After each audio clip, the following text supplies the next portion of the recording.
1 Samuel 24. When Saul returned from following the Philistines, he was told, "Behold, David is in the wilderness of En-gedi."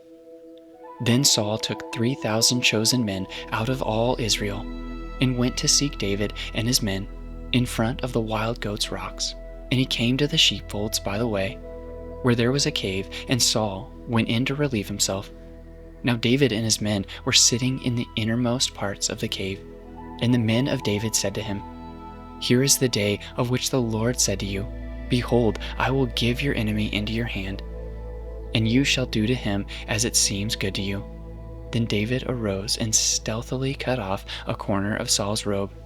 And afterward David's heart struck him, because he had cut off a corner of Saul's robe.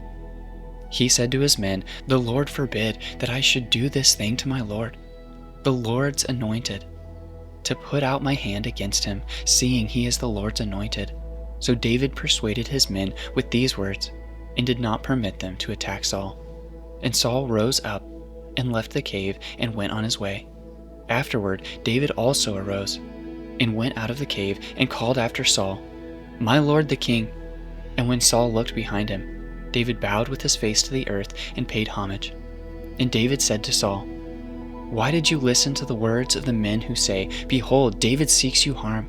Behold, this day your eyes have seen how the Lord gave you today into my hand in the cave. And some told me to kill you, but I spared you. I said, I will not put out my hand against my Lord, for he is the Lord's anointed. See, my father, see the corner of your robe in my hand. For by the fact that I cut off the corner of your robe and did not kill you, you may know and see that there is no wrong or treason in my hands. I have not sinned against you, though you hunt my life to take it. May the Lord judge between me and you.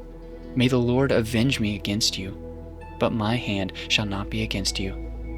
As the proverb of the ancients says, Out of the wicked comes wickedness, but my hand shall not be against you. After whom has the king of Israel come out? After whom do you pursue? After a dead dog, after a flea? May the Lord therefore be judge, and give sentence between me and you, and see to it and plead my cause, and deliver me from your hand." As soon as David had finished speaking these words to Saul, Saul said, "Is this your voice, my son David?" And Saul lifted up his voice and wept. He said to David, "You are more righteous than I, for you have repaid me good, whereas I have repaid you evil.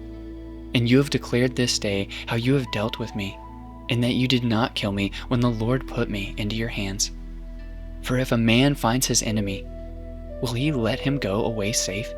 So may the Lord reward you with good for what you have done to me this day. And now, behold, I know that you surely shall be king, and that the kingdom of Israel shall be established in your hand. Swear to me therefore by the Lord, that you will not cut off my offspring after me, and that you will not destroy my name out of my father's house." And David swore this to Saul.